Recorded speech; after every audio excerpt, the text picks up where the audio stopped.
ওহো ময়নার মা তুমি পীড়িত বুঝলা না, তোমার জন্য পেলাম আমি চিরুনি আইনা।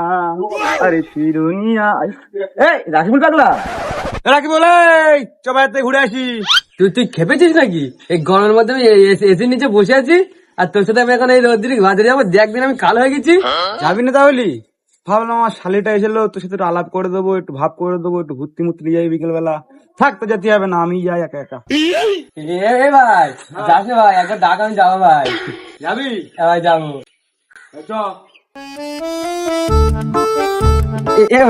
দাঁড়া ভাই। কেন? এ ভাই একটু বাড়ি যাবো ভাই। কি করছিস? এ ভাই একটা পয়সা নিয়ে আইবা। হ্যাঁ তোর শালির জন্য তোর বাদাম মাঠে কিনবো ভাই। আগে তুই কলেজ খাবো। হ্যাঁ হ্যাঁ হ্যাঁ আমার দিবি তো? তুই দেখা তো ভাই। যাবি না ভাই? কিন্তু আসবো কিন্তু ভাই।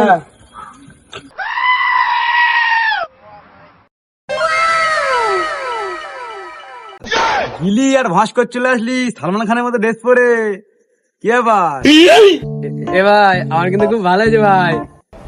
ভাই আমি সত্যি বলছি, আমার কিন্তু খুব ভালো হয়েছে ভাই। চ চ চ চ চ সাইকেল চালা, সাইকেল তুই চালা, তুই চালা, তুই চালা সাইকেল। তুই চালা ভাই। আরে নায়ক করা লাগছে না, নায়ক করা লাগছে, তুই চালা। আরে না ভাই, তুই চালা ভাই। পাগলা নিয়েও তো মরলাম দেখছি।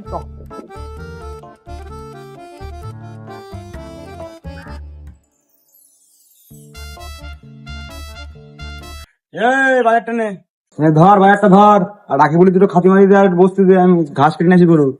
আসো ভাই, উঠে আসো। তাহলে ভেতরে আসবি ভাবি? ঠিক আছে আসছি। বন্ধু তুই তাড়াতাড়ি বাড়ি আসিস, ঠিক আছে?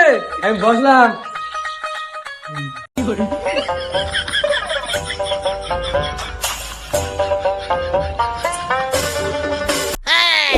এরকম করে কি দেখছো? তেমন কিছু নেই ভাবি, বোন হয়েছে তাই একটু দেখছিলাম। তোমার বোন একটু ডাকো, একটু কথা কথা বলি। আমার বোন আছে কিন্তু আমার তো মা এসেছে। তাহলে কি কিরাম লাগে বলো দিনি? তোমার বাড়িটা কিনেছে ইরাম অপমান করবে? আমি ভাবতে পারিনি। তুই বন্ধু খুব খারাপ বন্ধু, তুই খুব খারাপ বন্ধু। কেন? তুই ইরাম বাড়িটা কিনেছে, ইরাম অপমান করলি কেন বন্ধু? আমি মেয়েদের মধ্যে দুর্বল বলে তুই আমার ইরাম অপমান করেছিস। কি বল, আমার শাড়ির সাথে দেখা করেছিস?